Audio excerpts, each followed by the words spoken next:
in the last 5 years, the Prime Minister has been taking a lot of credit, saying that the Indian economy is booming, it's become the world's third largest economy, and there is new respect for India. Well, the fact of the matter is that right from 1947 onwards, India's growth has been steady.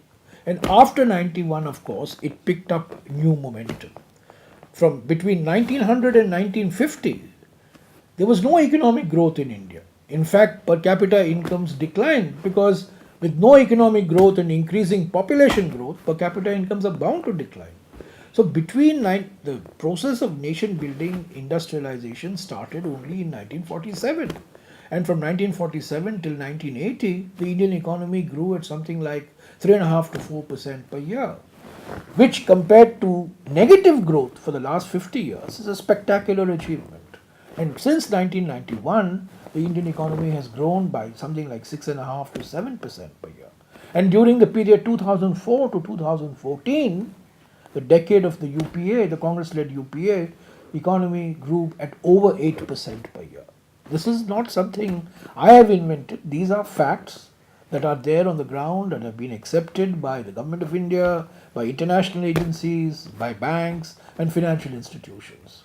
Now, so to say that in the last 5 years only we've had economic growth, it flies in the face of all evidence. In fact, in the last 5 years, what has happened is all economic data has been doctored, all economic statistics has been doctored to show that suddenly there is a growth boom and there is an employment boom. The reality is investment has fallen, jobs have declined, and growth has been virtually stagnant because of demonetization and because of a hastily implemented GST.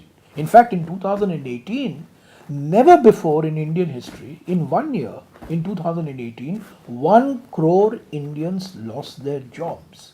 Every Prime Minister wants to be known as a job-creating Prime Minister.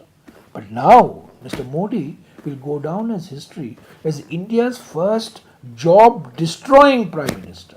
Because in 2018, in 1 year alone, the CMIE in Bombay estimated that 10 million Indians lost their jobs. And this is because of demonetization, GST and so on and so forth, lack of investment. So, there is a continuity in economic policy. Governments come, governments go.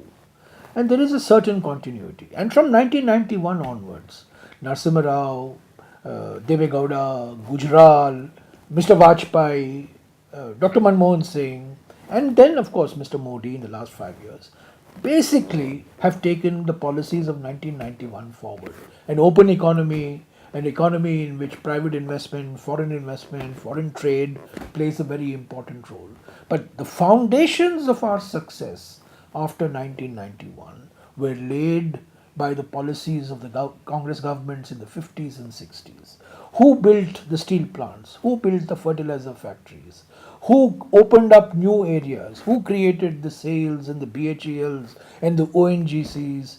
Who created Bangalore? Bangalore in the last 25 years has been fueled by Infosys and Wipro and startups. But the Bangalore of the 50s and the 60s and 70s, it was all public investment. Hindustan Machine Tools, Bharat Electronics, LRDE, you name it. And public investment was in Bangalore. And it is this public investment that fueled private enterprise in the 80s and thereafter. So the success of economic policy after 91 was dependent on the infrastructure that was created by the Congress government during the period particularly of Jawaharlal Nehru in the 50s and early 60s.